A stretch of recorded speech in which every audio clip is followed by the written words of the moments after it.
एखादी गोष्ट आपल्या मनासारखं होत नसेल तर त्यावेळेस आपल्याला जो समोरील व्यक्ती चुकीचा वाटायला लागतो, भले चुकीचे आपण का असणार. मित्रांनो, सध्या अशाच गोष्ट चालू आहे सोशल मीडियावरती आणि राजकारणामध्ये. ते बघा, तुषार गांधी आता त्यांना जाग झालेली आहे. ह्या 10-15 वर्षानंतर त्यांना आता जाग झाली आहे. ती जाग का झालेली आहे? त्यांना दाखवायला जाग झाली की बाबा तुम्ही वंचितला मतदान करू नका, MIM-ला मतदान तुम्ही करू नका. हे भाजपच्या बी टीम आहेत आणि हे फक्त मतं खायची कामं करतात. यांनी महाविकास आघाडी सोबत यायला पाहिजे होतं, पण यांनी असं न करता हे अलग निवडणूक लढवून फक्त भाजपचे मतं खातात आणि यांना भाजपनं उभा केलेलं आहे पूर्णपणे सहकार्य करून, हे महाशय आता असे म्हणतात.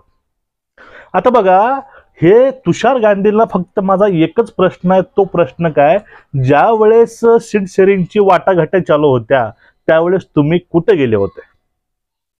पहिला मुद्दा. दुसरा मुद्दा, स्वतःचा हक्क मागायचा, इलेक्शन लढवायचा अधिकार हा संविधानाने दिलेला आहे. तो अधिकार कुणीही वापरू शकतो, निवडणुका कुणीही लढवू शकतो. त्यामध्ये तुम्ही कुणाला बी टीम, तुम्हाला ए टीम म्हणायचा कुठलाही अधिकार नाही आणि तुम्ही ह्या गोष्टी अजिबात बोलू शकत नाही.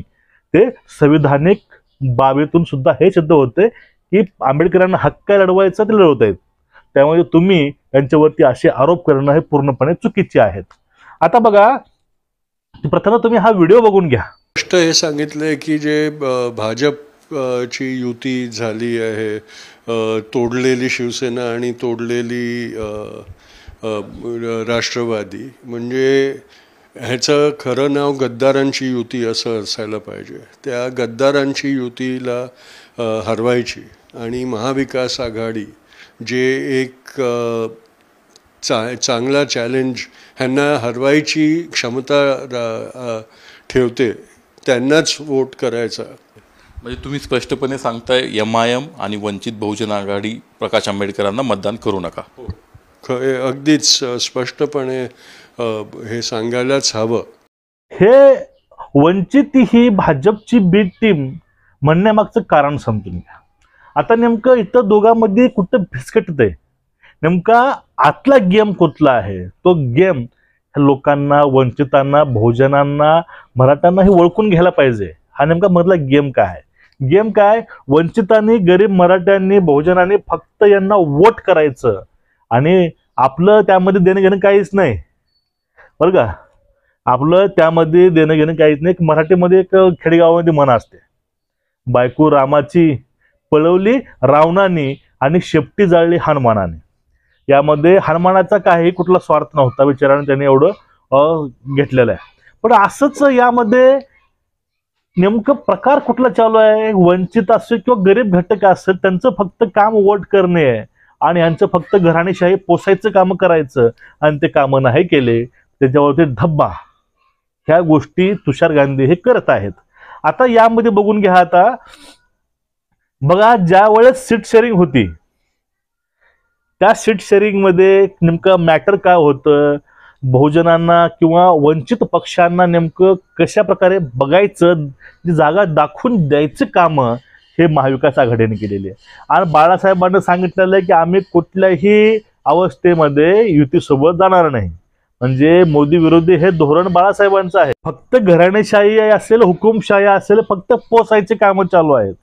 आणि त्यावेळेस आंबेडकरांनी यांना हेही सांगितलं होतं की तुमच्याकडे एवढं ठीक आहे, तुम्हाला आमचा बिनशर्त पाठिंबा असेल, पण जे आमच्या अटी आहेत तुम्ही अटी मान्य करा. तुम्ही लिहून द्या की तुम्ही इलेक्शन नंतर तुम्ही दुसरीकडे जाणार नाही, तुम्ही महायुती आहे तुम्ही तिकडे जाणार नाही, हे पण त्यांनी आड घातली होती. पण त्याविषयी कुठलाही नेता, कुठलाही पक्ष, महाविकास आघाडी याविषयी काहीच नाही बोलले.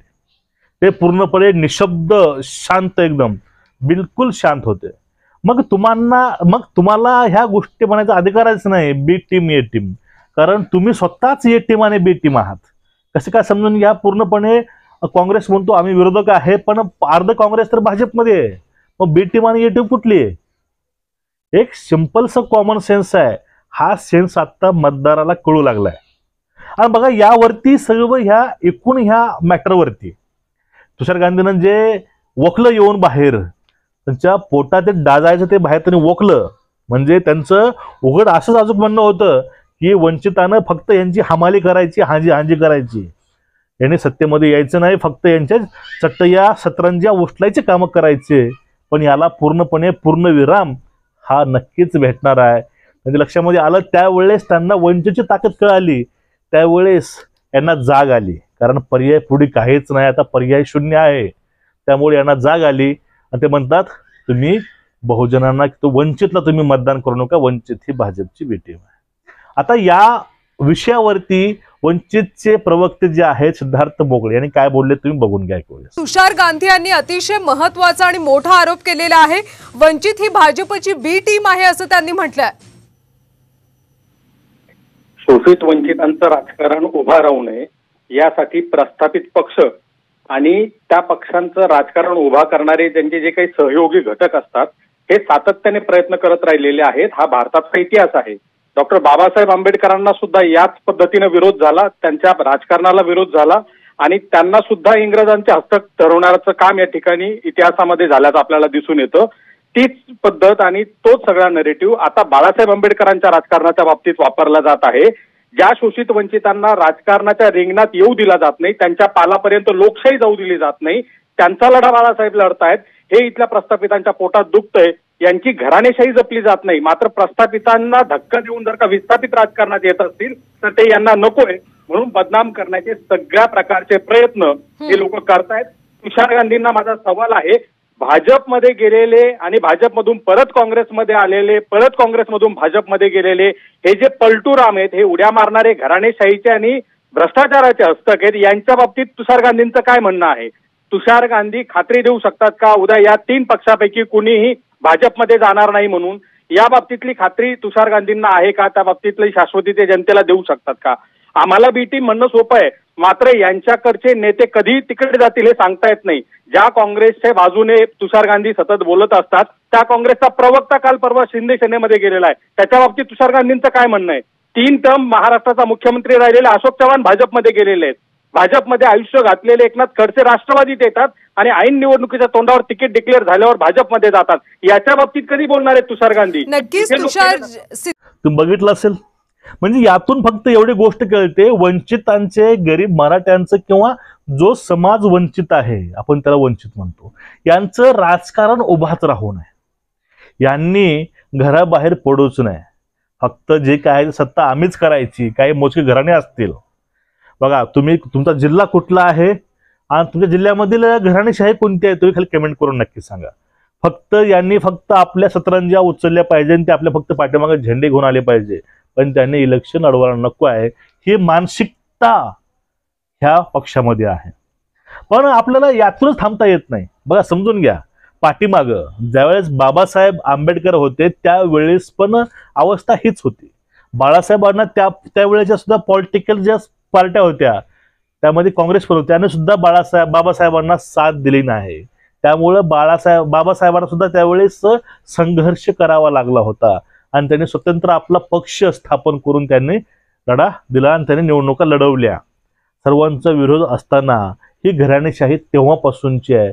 त्यावेळेस बाबासाहेबांच्या विरोधामध्ये ते लोक होते आणि आता बाळासाहेबांच्या विरोधामध्ये परत ही फलटण कामाला लागले, ते पण पूर्णपणे आणि इमानदारीनं.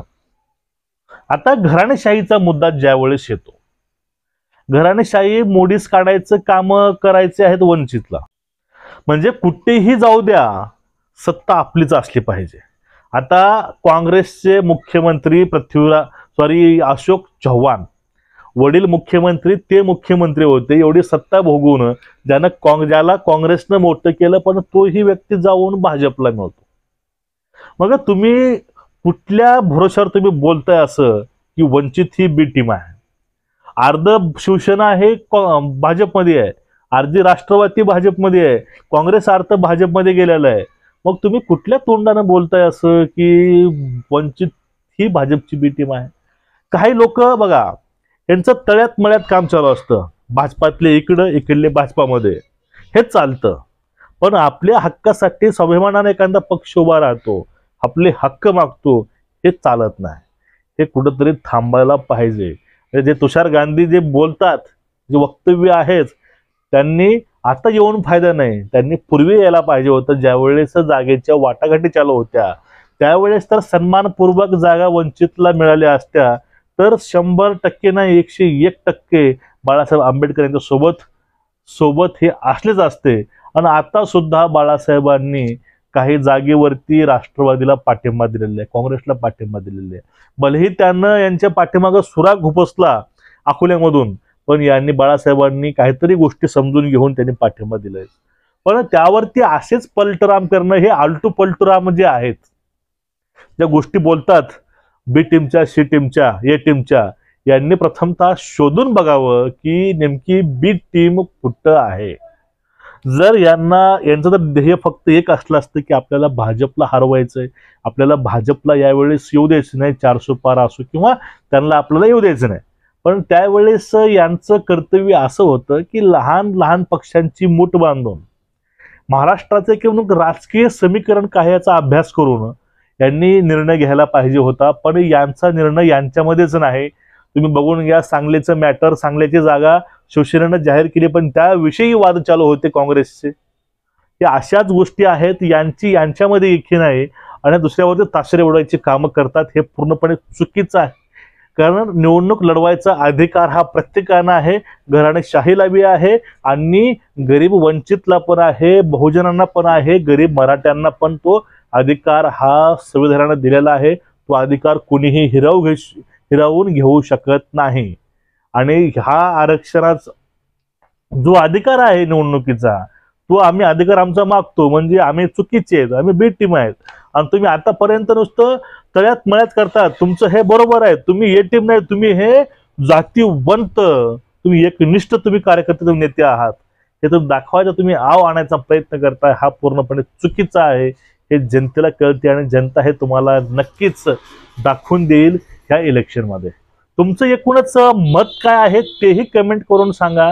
आणि तुमचा जिल्हा कोणता आहे, तुम्ही कुठून व्हिडिओ बघतायत, त्या जिल्ह्यामधील नेमकं घराणेशाही कुणाची चालते ते पण खाली कमेंट करून सांगा आणि व्हिडिओ जास्तीत जास्त लोकांपर्यंत पोहोचवा.